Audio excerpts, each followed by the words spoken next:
방한한 스님께서 오대산 상원사에 계시다가 6.25 때 다 피란 갔을 때 혼자 계시다가 가만히 자리에 앉으셔서 좌탈임망을 하셨죠. 가만히 자리에 앉으셔서 그대로 영면하신 하남 선사님이, 그래서 이제 군인들이 다시 수복해가지고 우리 그 절에 가보니까 아무도 없는데 한 분이 이렇게 앉아 계시는데 보니까 돌아가셨더라는 것입니다. 근데 그 돌아가신 모습이 너무나 평화로워 보이세요. 그 사진이 많이 돌고 있는 사진이잖아요. 우리가 다 알고 있는 그 사진. 그 사진을 그래서 그분이 앉아서 좌탈임망했다는 것을 우리가 알게 되었죠. 얼마 전까지만 해도 그 상원사에서 그 사진을 계속 그 앞에다 걸어놨었는데 아마 이제 우상숭배다 해가지고 치우신 것 같아요. 지금은 치워졌더라고요. 가보니까. 정말 계행을 잘 지키시고 열심히 수행하셨던 모범이 되는 바로 이 방한남 스님께서 말씀하신 9가지 염불하고자 하는 의욕을 자극하는 말씀을 드리도록 하겠습니다.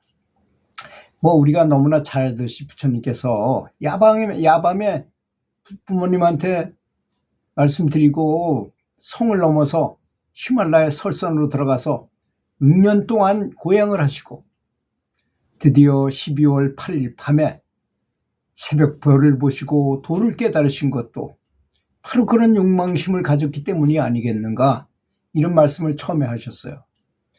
부처님께서 왕자의 생활을 하면서 얼마나 호화롭게 사셨겠어요. 그런데 밖에서 생로병사의 사람이 태어나서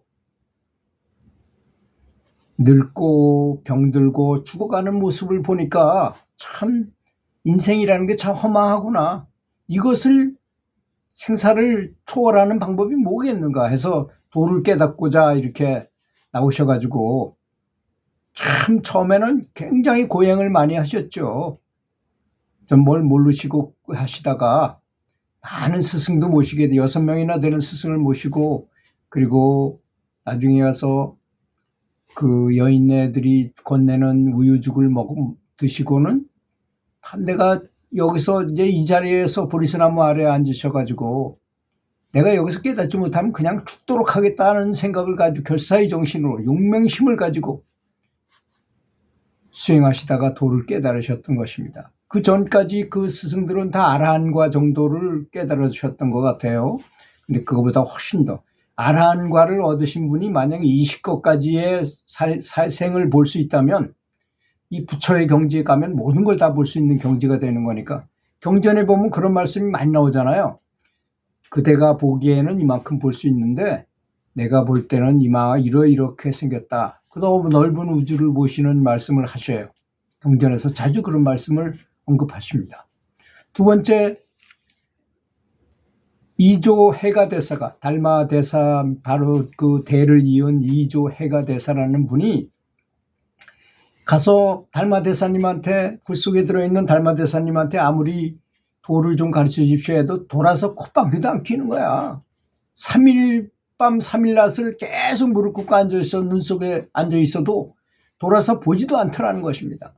그러더니 3일 만에, 그래 내 놈이 왜 왔느냐 여기를 하면서 큰 소리를 치길래 제가 도를 깨닫고자 왔습니다. 그럼 뭘로 증명하겠냐 그거를. 그랬더니 오른손으로 왼팔을 잘라서 팔을 받치려고 그러니까 밑에서 파초가 올라왔다는 거 아닙니까? 그래서 그 파초 잎에다가 팔을 싸가지고 탁 받쳐가지고 이 친구는 정말 대단한 용맹심을 가졌구나, 되겠구나 하는 생각으로, 그래 그럼 네가 내 제자가 돼서 한번 공부해봐라. 아주 금방 또 이렇게 된 것도 아닙니다. 굉장히 오랫동안 고련해가지고 나중에 깨달음을 얻어서 그 달마대사의 법을 그대로 이어받게 되는 것이죠. 그런 정말 강한, 이분이 거기 갔을 때는, 달마대사께 갔을 때는 내가 달마대사한테 법을 전수 못하면 죽으리라는 생각까지 하고 간 거예요. 용맹심을 가지고 간 거죠. 결사의 정신으로 가신 거죠. 그러니까 서슴없이 그냥 자기 팔을 자른 겁니다. 그래서 팔을 바쳤다는 것입니다. 그걸 보시고 달마대사가 법을 전수해 줘가지고 2조 해가 대사가 된 것입니다. 또 협존자라는 분이 계셔요. 그 옆구리를 땅에 대지 않는다는 말이 아마 협자하고 관련이 있는가 봐요. 그래서 협존자라, 눕지 않는 존재다, 이런 뜻이죠. 이분은 나이가 80세였는데도 불구하고 옆구리를 땅에 대지 않고 계속 장좌불화했다 해서 협존자라고 불리웠다는 것입니다. 나이가 80인데도 불구하고. 그러니 사람의 힘이라는 건 대단한 거죠. 이렇게 열성적인 도를 구하는 사람들이 많았다는 것입니다, 옛날에. 또 중국의 대매산이라는 그 명산에 법상선사라는 분이 계셨는데, 산꼭대기에서 나뭇잎으로 옷을 만들어 입으시고, 오직 송화가루 있잖아요. 그 소나무의 그 가루, 그 송화가루를만 따서 드시면서 30년 동안 8천이나 되는 철탑을 머리에 이렇게 이고서도 잠을 자지 않고 계속 수행을 하셨다는 것입니다. 자기 스스로를 약간의 고행을 하는 것이죠. 철탑을 머리에다 쓰고서 잠을 자지 않고 수행에 매진했다고 합니다. 이 법상선사라는 분이. 참, 그러니 그 춥거나 덥거나 뭐 어떤 상황이라도 산꼭대기에서 옷도 걸치지 않고 나뭇잎으로 옷을 만들어 입고 오직 송화가루만 드시면서 30년 동안이나 철탑을 머리에 이고서 잠을 자지 않고 수행에 매진했다는 것입니다. 이런 말씀을 방한암 스님께서 하셨어요. 또 대의선사라는 분은 60년을 마음을 모으고 잠을 자지 않고 항상 산매에 들어서 지복의 경지를 느끼면서 항상 그렇게 살았다는 것입니다. 대의선사라는 분이 60년 동안이나 마음을 탁 모으고 잠을 자지 않는 항상 산매에 들어있는 지복의 경지를 느끼며 살았다고 한다는 것입니다. 그런 선사도 있었다는 것입니다. 참, 공부를 얼마나 많이 하셨기 때문에 이렇게 할 수 있을까요? 또 현사화상이라는 분은 겨우 몸을 지탱할 수 있을 만큼만 밥을 조금만 드시고 하루 종일 정진 수행을 하셨다고 합니다. 그래서 사실 밥을 많이 먹는 것도 수행에 굉장히 방해가 되더라고요. 저도 밥을 양껏 먹으면 뭐 밥을 3분의 2, 그러니까 한 70%만 먹어도 그것만 해도 충분하죠, 사실. 그리고 제가 생식을 5년 동안 했었는데요. 생식은 하루에 한 끼만 해야 되는 건데 2끼밖에 못했어요. 2끼만 먹고 그 생식 가루를 13가지 음식을 처방해서 그 스승께서 주시면 그 처방대로 가서 미국상에서 그대로 사요. 예를 들어서 쌀 3홉, 찹쌀 1홉, 보리쌀 반홉, 뭐 지장쌀 반홉, 뭐 이런 식으로 말씀을 하시면 저를 들여다보시고 딱 맞춰가지고 이렇게 13개를 처방을 해주시면 그것만큼 사요. 그거 한 10배 정도 사면 되잖아요. 그래가지고 그걸 집에 와서 싹 씌워가지고 쫙 햇빛에서 말립니다.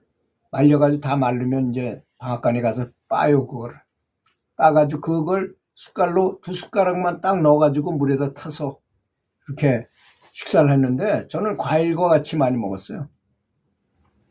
근데 배는 좀 고프지요. 그 양이 작으니까. 그렇지만 힘은 굉장히 세져요. 그게 영양 가치가, 화식을 하면 벌써 이미 영양이 굉장히 많이 줄어들어 버려요. 근데 생식을 하면 양은 적어서 배는 고픈 듯하지만 에너지는 엄청나게 강하더라고요. 그것이.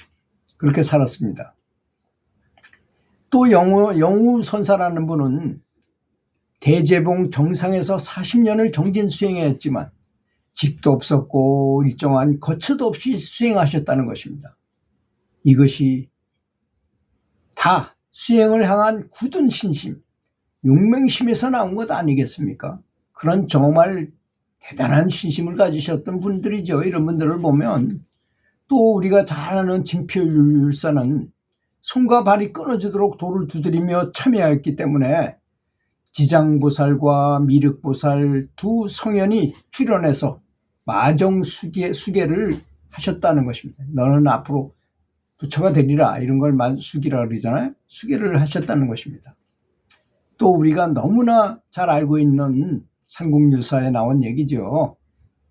아간이라는 그 귀진이라는 그 아간이라는 벼슬을 한 그 계집종이 그 집의 종이었던 웅면 아가씨가 이게 손에다가 노끈을 매가지고 이렇게 손이 떨어지지 않도록 해가지고 밤새도록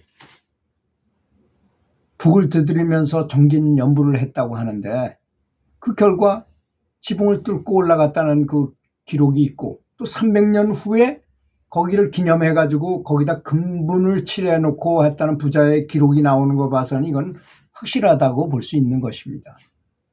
그리고 그대로 육신을 버리고 그대로 육신과 함께 이게 바로 육신 등천을 했다는 기록인 것입니다. 이렇게 대단한 수행을 열심히 한 분들이 많이 있었다는 것을 아시고 우리도 그렇게는 못할지언정 사람을 제가해서 집에서 수행하면서 정말 밤잠 자지 말고 열심히 수행하는 사람이 되어야 되지 않겠는가 생각합니다. 잠을 안 자려고 노력하는 것이 굉장히 저는 좋다고 생각합니다. 불편한 잠자리, 그냥 앉아있다가 꼬꾸라져서 잠들은 빨딱 일어나서 또 연불하고 이런 자세가 필요하지 않는가 이렇게 생각합니다. 들어주셔서 감사합니다.